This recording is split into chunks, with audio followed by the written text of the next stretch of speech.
Halo Bapak Ibu Saudara-saudara sekalian, jumpa lagi dengan kami, Tim Retreat Batam Oasis Center Rumah Retret SSCC.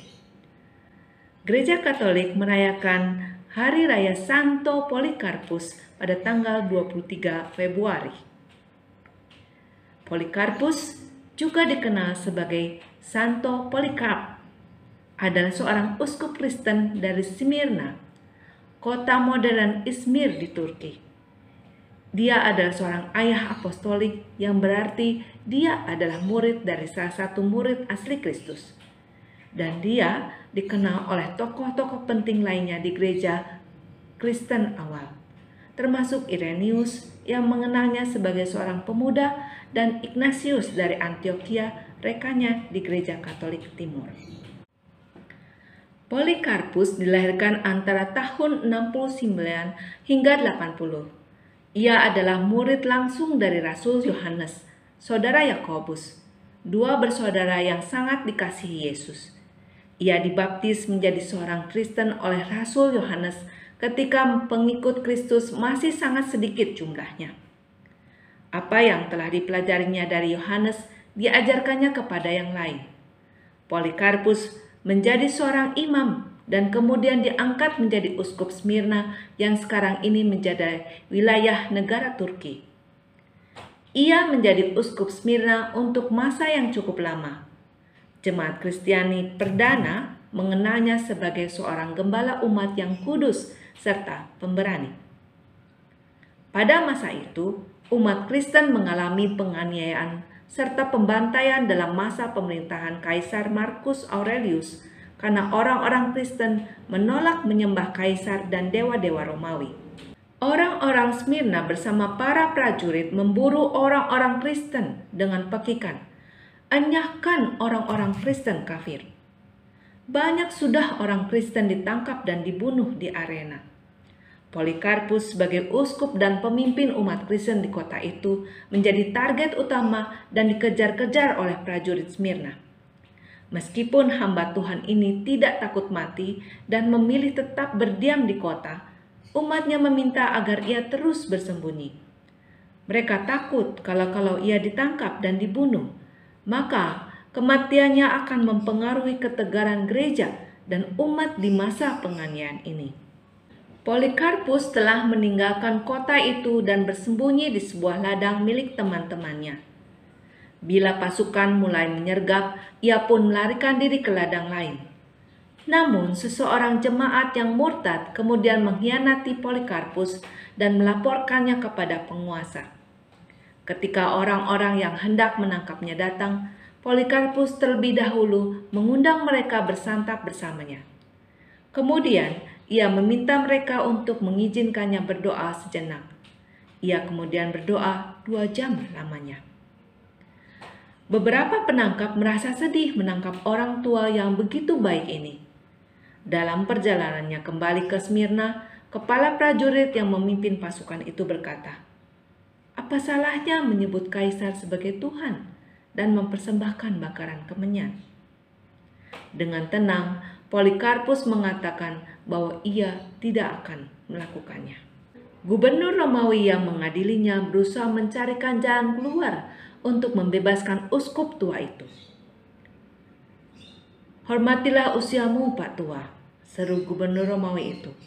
"Bersumpahlah demi berkat Kaisar. Ubahlah pendirianmu serta berserulah, 'Enyahkan orang-orang Kristen kafir.'" Sebenarnya, gubernur Romawi itu ingin Polikarpus menyelamatkan dirinya sendiri dan melepaskan dirinya dari orang-orang Kristen yang dianggap kafir itu. Namun, Polikarpus hanya memandang kerumunan orang yang sedang mencemoohkannya. Sambil menunjuk ke arah mereka, ia berseru, "Enyahkan orang-orang kafir." Gubernur Romawi itu berusaha lagi, "Angkatlah sumpah dan saya akan membebaskanmu. Hujatlah Kristus." Polikarpus pun berdiri dan tegar berkata, "Selama 86 tahun, aku telah mengabdi kepada Kristus dan ia tidak pernah menyakitiku. Bagaimana aku dapat mencaci raja yang telah menyelamatkanku?" Perbedaan pendapat antara sang uskup dan gubernur Romawi berlanjut. Pada suatu saat, Polikarpus menghardik lawan bicaranya. "Jika kamu berpura-pura tidak mengenal saya, dengarlah baik-baik. Saya adalah seorang Kristen. Jika Anda ingin mengetahui ajaran Kristen, luangkanlah 1 hari khusus untuk mendengarkan saya." Gubernur Romawi itu pun mengancam akan melemparkan dia ke binatang-binatang buas. "Panggil binatang-binatang itu," seru Polikarpus. "Jika hal itu akan mengubah keadaan buruk menjadi baik, tetapi bukan keadaan yang lebih baik menjadi lebih buruk." Ketika ia diancam akan dibakar, Polikarpus menjawab, "Apimu akan membakar hanya 1 jam lamanya, kemudian akan padam. Namun api penghakiman yang akan datang adalah abadi." Akhirnya Polikarpus dinyatakan sebagai orang yang tidak akan menarik kembali pernyataan-pernyataannya. Rakyat Smyrna pun berteriak, "Inilah guru dari Asia, bapa orang-orang Kristen, pemusnah dewa-dewa kita yang mengajar orang-orang untuk tidak menyembah dewa-dewa dan mempersembahkan korban sembelihan." Gubernur Romawi menitahkan agar ia dibakar hidup-hidup. Ia diikat pada sebuah tiang pancang dan dibakar. Api berkobar, namun menurut para saksi, badan orang suci ini tidak termakan api. Ia berada di tengah, tidak seperti daging yang terbakar, tetapi seperti roti di tempat pemanggangan, atau seperti emas atau perak dimurnikan di atas tungku perapian. Kami mencium aroma yang harum, seperti wangi kemenyan atau rempah mahal. Dan seperti yang dikatakan Polikarpus sebelumnya, api hanya menyala selama 1 jam lalu padam, dan uskup Polikarpus tetap segar, berdiri di atas sisa-sisa kayu-kayu pembakaran. Seorang algojo kemudian menikam sang uskup tepat di lambungnya, dan Polikarpus kemudian wafat sebagai martir. Ia pergi untuk tinggal selama-lamanya bersama Raja Ilahi yang telah dilayaninya dengan gagah berani. Kesahitan dari Polikarpus atau Martyrium Polycarp dalam M. Paul Yunani dan disingkat dalam literatur adalah salah satu contoh paling awal dari genre kemartiran. Dokumen yang menceritakan sejarah dan legenda seputar penangkapan dan eksekusi orang suci Kristen. Tanggal dari kisah aslinya tidak diketahui. Versi yang masih ada paling awal disusun pada awal abad ketiga. Polikarpus berumur 86 tahun ketika dia meninggal. Seorang lelaki tua dengan standar apapun, dan dia adalah uskup Smyrna. Ia dianggap sebagai penjahat oleh negara Romawi karena ia seorang Kristen. Dia ditangkap di sebuah pertanian dan dibawa ke Amfitear Romawi di Smyrna, di mana dia dibakar dan kemudian ditikam sampai mati. Kemartiran sebagai korban. Di Kekaisaran Romawi, pengadilan dan eksekusi kriminal adalah kacamata yang sangat terstruktur yang mendramatisasi kekuatan negara. Mereka menarik massa orang untuk melihat negara dan lapangan kriminal dalam pertempuran yang seharusnya dimenangkan oleh negara. Kacamata itu dimaksudkan untuk mengesankan di benak para penonton betapa kuatnya Kekaisaran Romawi dan betapa buruknya upaya untuk melawan mereka.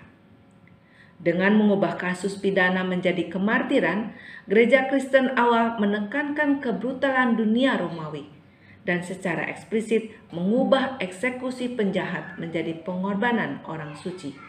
Penulis Martyrdom of Polycarp menganggap kematian Polikarpus sebagai pengorbanan kepada dewanya dalam arti Perjanjian Lama. Dia diikat seperti seekor domba jantan yang diambil dari kawanan domba untuk dikorbankan dan memberikan korban bakaran yang bisa diterima kepada Tuhan.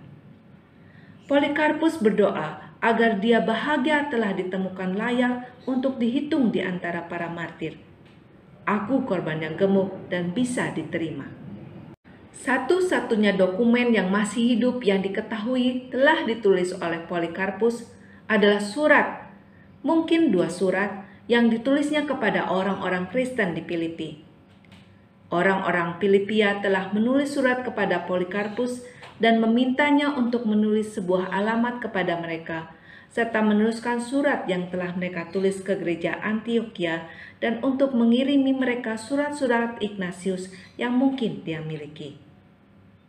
Pentingnya surat dari Polikarpus adalah bahwa secara eksplisit mengikat Rasul Paulus dengan beberapa tulisan yang akhirnya akan menjadi perjanjian baru.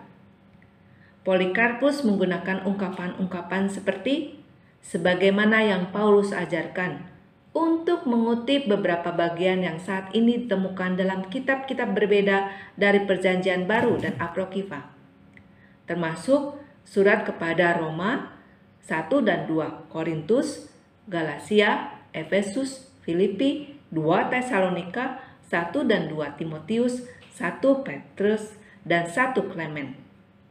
Demikianlah Bapak Ibu Saudara sekalian, kisah dari Santo Polikarpus yang banyak memberikan jasanya kepada gereja untuk mengidentifikasikan surat-surat Rasul Paulus. Semoga iman dan kemartirannya selalu memberikan kita semangat untuk mengikuti Yesus.